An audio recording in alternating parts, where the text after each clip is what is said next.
said, I know, Mom. Okay, bye.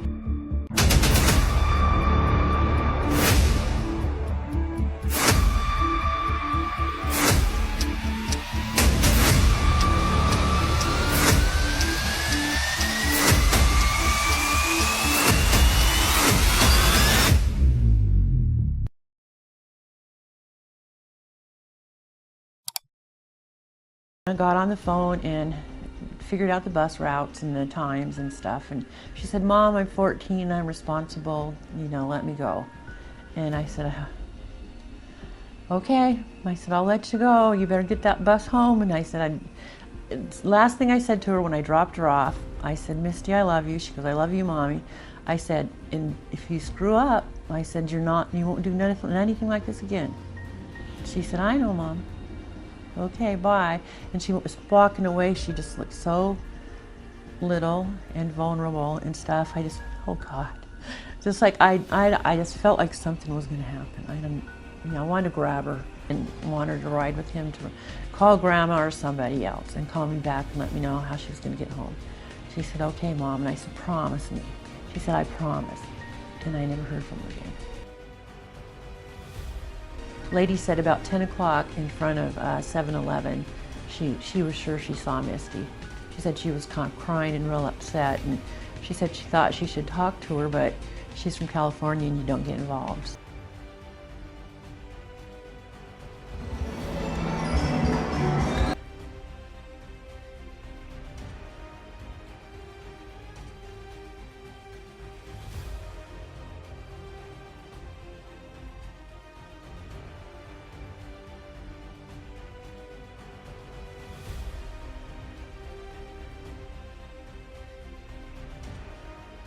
Spanaway, Washington sat just south of Tacoma, a quiet working-class community where the same families crossed paths at the same schools, grocery stores, and gas stations year after year.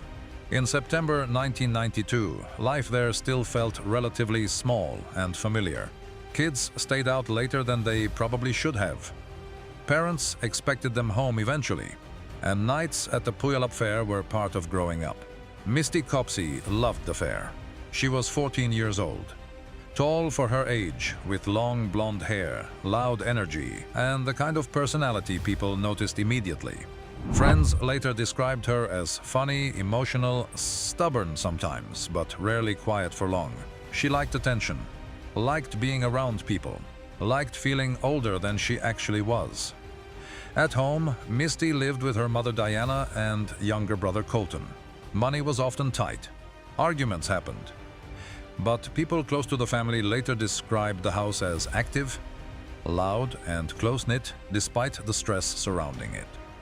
Misty and her mother argued the way many teenagers and parents do.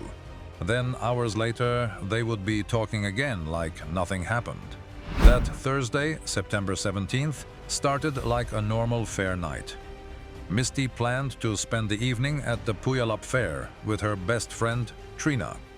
The fairgrounds were crowded with teenagers, rides, food stands, music and bright lights stretching across the night sky. Around that period, Misty had also started spending time with an 18-year-old named Reuben Schmidt. People later described him differently depending on who was asked. Some considered him harmless and socially awkward. Others remembered Diana feeling uncomfortable about how much attention he gave Misty.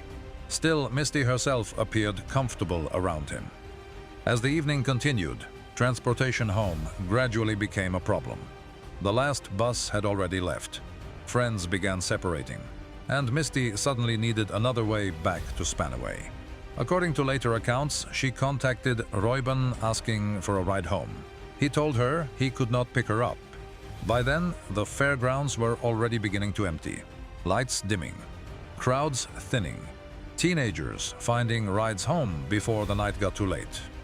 And somewhere inside that ordinary end to an ordinary fair night, Misty Copsey made a decision that would later define the entire case. By the time Misty Copsey left the Puyallup Fairgrounds on the night of September 17, 1992, the atmosphere around the Midway had already started changing. The rides were shutting down. Music faded into the background. Teenagers drifted toward parking lots and pickup areas as the night air grew colder. Somewhere during those final moments at the fair, Misty stopped at a payphone and called home. She told her mother the last bus had already left and that she was trying to figure out another ride back to Spanaway. According to later accounts, Diana Copsey warned her daughter not to get into a car with Reuben Schmidt. Misty said she understood, but she still contacted him asking if he could pick her up. Reuben later stated that he could not come because he was out of gas. And sometime after 10 p.m., Misty Copsey began walking away from the fairgrounds alone. The route back towards Spanaway stretched for miles along roads and highway access areas that became increasingly isolated at night. At approximately 10 p.m., a witness later reported seeing a girl matching Misty's description walking near the westbound Highway 512 on-ramp in downtown Puyallup.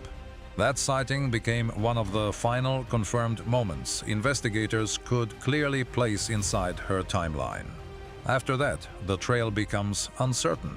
When Misty failed to return home, concern inside the Copsey household escalated quickly. By the following day, Diana Copsey was already calling friends, relatives, and local hospitals searching for answers. Soon afterward, Misty was reported missing to police.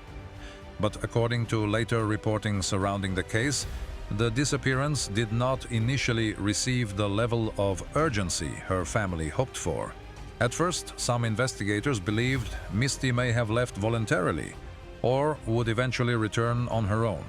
As days passed without contact, however, that explanation became increasingly difficult to maintain. Then months later, investigators made a discovery near Mud Mountain Dam outside Enumclaw that shifted the investigation in a very different direction. And from that point forward, the questions surrounding Misty Copsey's final hours became far more difficult to answer. A potential lead lost. Followed just weeks later, roadside search near the town of Enumclaw. I really didn't expect to find anything, And What did you find? her pants, her socks and her underpants.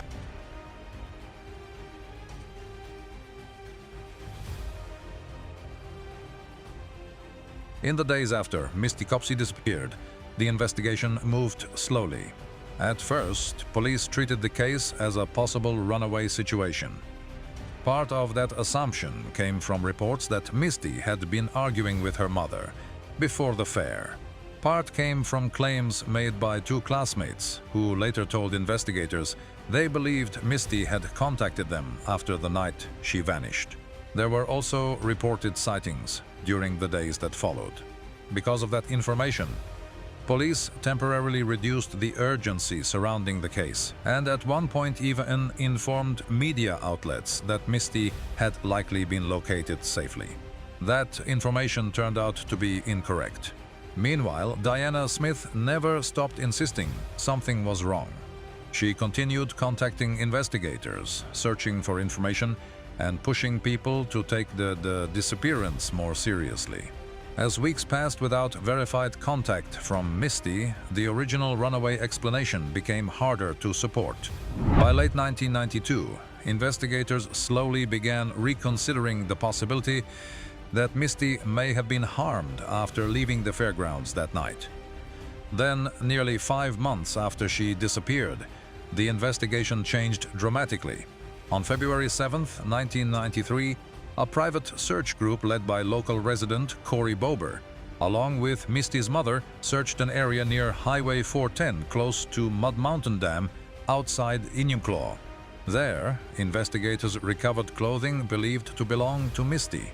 The items had been found in a drainage ditch near the roadside. What drew attention later was not only where the clothing appeared, but the condition in which it was recovered. The clothing did not appear randomly scattered across the area. Instead, investigators noted that parts of the items seemed grouped together in a way many people found unsettling. At the same time, the discovery raised more questions than answers. There were no obvious signs clearly explaining how the clothing ended up there. no confirmed blood evidence publicly linking the scene to a violent attack. And despite speculation over the years, investigators never established a definitive explanation for what happened in that location. Still, several details continued drawing attention. Investigators reportedly recovered small red paint fragments from the jeans. Years later, advances in forensic testing also identified male DNA on the clothing, though no confirmed public match has ever fully resolved the case. Then additional personal items connected to Misty were reportedly discovered nearby weeks later, including a hairbrush and comb recovered roughly half a mile from the original clothing site. As investigators worked backward through Misty's final known hours, increasing attention focused on the people connected to her before she disappeared. One of those people was Reuben Schmidt. Investigators examined inconsistencies surrounding parts of his statements and timeline. Accounts connected to when he may have left home that evening reportedly varied depending on who was questioned. At different points over the years, additional rumors and claims also surfaced, suggesting Reuben may have known more about the case than he admitted publicly. But despite years of suspicion and speculation surrounding the investigation, no physical evidence has ever conclusively linked him to Misty's disappearance. That contradiction became one of the defining frustrations of the case. There were enough unusual details to keep suspicion alive, but never enough evidence to fully explain what happened after Misty. Copsey started walking home from the Puyallup Fair that night. And as the years passed, the case slowly shifted from an active missing person investigation into something even more difficult for Misty's family to accept. An unresolved disappearance with evidence that raised questions investigators still could not answer clearly decades later. As the years passed without arrests or definitive answers, the Misty Copsey case slowly became divided between competing theories, each one explaining certain parts of the timeline while leaving other parts unresolved. And that uncertainty is exactly what continues keeping the case alive decades later. The theory investigators and many followers of the case focused on most heavily involved Reuben Schmidt. By the time Misty disappeared, Reuben was 18 years old and had already become a concerning figure to some people around her.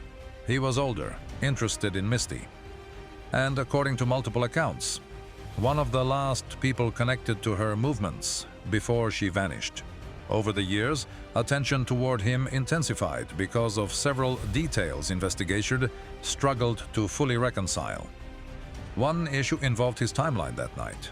Reuben later claimed he blacked out after drinking and eventually woke up at his grandmother's farm near Buckley, an area located relatively close to where Misty's clothing would later be recovered near Highway 410. But accounts connected to his movements reportedly varied depending on who investigators spoke with. At one point, a roommate allegedly stated Reuben left the house after receiving Misty's call requesting a ride home. Then there were the comments Reuben reportedly made years later. According to some accounts connected to the investigation, he allegedly suggested he knew where Misty's body could be found before later dismissing the statements as lies or attempts to stop people from questioning him. For many people following the case, those contradictions remained difficult to ignore. At the same time, no physical evidence has ever conclusively tied Reuben Schmidt to Misty's disappearance. And that distinction matters, because suspicion alone has never been enough to close the case. Other theories pushed investigators in very different directions. Some people questioned whether Misty may have accepted a ride from someone unrelated to Reuben after leaving the fairgrounds. The walk back towards Spanaway forced her along isolated highway routes late at night. A vulnerable 14-year-old alone near moving traffic created possibilities investigators could never completely rule out. Then there was another possibility that unsettled people familiar with other Washington cases from that era. Years before Misty vanished, two other young women connected to the Puyallup area. Kimberly DeLange and Anna Chebetnoy had disappeared under disturbing circumstances. Their remains were later recovered near areas connected to Highway 410. For some observers, the similarities felt impossible to ignore completely. Young female victims, the same general region, and discoveries connected to remote roadside areas. Some began wondering whether Misty's case might be connected to an unidentified offender operating in the area during that period. Others looked toward known violent offenders active in Washington during the early 1990s. Names like Robert Leslie Hickey and even Gary Ridgway surfaced in discussions surrounding the case at different points over the years. But investigators never publicly established definitive evidence connecting either man to Misty's disappearance. Then there was Corey Bober, the local resident who helped organize searches and ultimately participated in discovering Misty's clothing. To some people, Corey represented persistence. Someone who continued searching when others believed the case had already faded away. But in unresolved cases, even people trying to help sometimes become subjects of speculation themselves, especially when answers remain missing for decades. And maybe that is what makes the Misty Copsey investigation feel so difficult to resolve cleanly. Almost every theory explains part of the case, but none of them explain everything. Roybon's inconsistencies raise questions. The clothing recovery site raises different ones. The delayed police response created problems of its own. And the years without resolution left space for speculation to grow larger than the evidence itself. More than 30 years later, investigators still cannot fully explain what happened after Misty Copsey began walking home from the Puyallup Fair that night. Only that somewhere between the fairgrounds and Spanaway, her timeline crossed paths with something that has never been fully reconstructed. Agonizing, just not knowing where she was.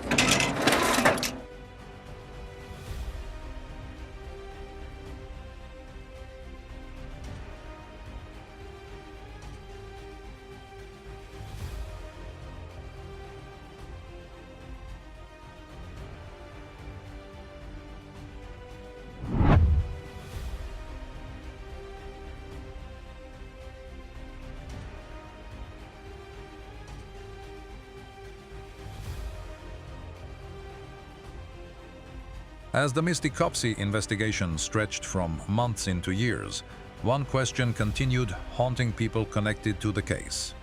How does a 14-year-old girl disappear after a county fair and still never come home decades later? Part of the answer may exist inside the way the case began. Because during the earliest days after Misty vanished, the investigation moved under assumptions that would later become difficult to undo. Police initially believed she may have left voluntarily. Possible sightings were reported. Rumors spread through school hallways and around town that Misty was still alive somewhere. At one point, inaccurate information even circulated suggesting she had already been found safe.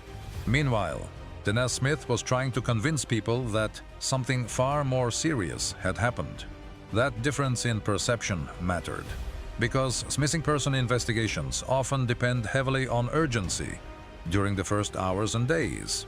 Witness memories remain fresher, locations remain unchanged. People are more likely to remember small details they later forget completely. But by the time the investigation fully shifted toward the possibility of foul play, valuable time had already passed. And maybe that became one of the most frustrating parts of the entire case. Not because investigators found no evidence, but because they found pieces of evidence separated by long stretches of uncertainty. A witness sighting near Highway 512, clothing near Mud Mountain Dam, contradictory statements, rumors, possible sightings that led nowhere, DNA that answered some questions while creating new ones. Over time, the gaps between those pieces became large enough for speculation to grow almost uncontrollably. Some people became convinced Roybon Schmidt was responsible. Others believed the case pointed toward a stranger encountered along the highway. Some saw possible connections to other Washington cases from that era. Others still believed investigators may have missed something much simpler, much earlier. And after enough years pass without answers, theories begin competing with memory itself. That is something many long unsolved cases eventually become. Part evidence, part rumor, part reconstruction. But underneath all the speculation, the center of the story never actually changed. A 14-year-old girl left the Puyallup Fair trying to get home. That part remained painfully simple. No complicated criminal background, no hidden double life. No reason for anyone around her to believe those fairground phone calls would become the final confirmed moments of her timeline. Which is perhaps why the case still unsettles so many people decades later. Because Misty Copsey disappeared during what should have been an ordinary trip home. And for her family, the years afterward became defined by something much harder than a single frightening night. Living inside uncertainty that never fully ends. No definitive explanation, no confirmed location. No clear understanding of who Misty encountered after leaving the fairgrounds. Just a timeline that slowly dissolved into questions investigators still cannot completely answer today. And somewhere inside all those unanswered years remains the same possibility Diana Smith believed from the beginning. That Misty Copsey was never simply a runaway girl who decided not to come home. Our only place to start is where Misty was last seen. Police have questioned numerous potential suspects, but nothing ever stuck. I absolutely believe that somebody out there knows something. From this pivotal place,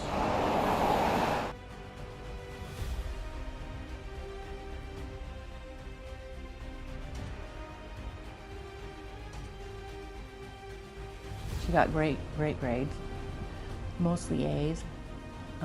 Into sports. She loved baseball, volleyball. She broke both of her arms one time playing volleyball. These are when she was littler.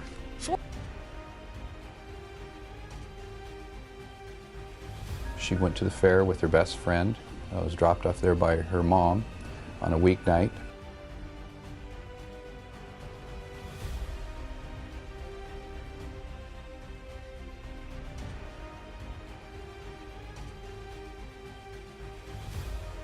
More than 30 years after Misty Copsey disappeared, walking home from the Puyallup Fair, the case still remains officially unsolved. No one has ever been charged. No confirmed remains have ever been publicly recovered. And despite decades of investigation, interviews, forensic testing, media attention, and repeated searches, investigators still cannot fully explain what happened after Misty left the fairgrounds on September 17, 1992. The case never completely faded away in Washington. Over the years, detectives reopened files, re-examined witness statements, and revisited physical evidence as forensic technology improved. DNA testing conducted years later introduced new possibilities into the investigation, but never produced a public identification capable of finally resolving the case. Tips still continue to arrive occasionally, sometimes after documentaries air, sometimes after online discussions revive old theories, sometimes from people who claim they remember something small from that night after carrying it silently for years. And in many ways, the Misty Copsey case became larger than a single investigation. It became part of Washington's memory, a story parents told their teenagers. A reminder of how quickly an ordinary night can stop feeling ordinary forever. But no one carried the weight of the case longer than Diana Smith. For years, Misty's mother continued pushing for answers long after public attention faded. She challenged the early runaway assumptions, repeatedly spoke to media, worked with volunteers, and kept returning to the same painful truth. Misty was 14 years old. She was supposed to come home from the fair that night.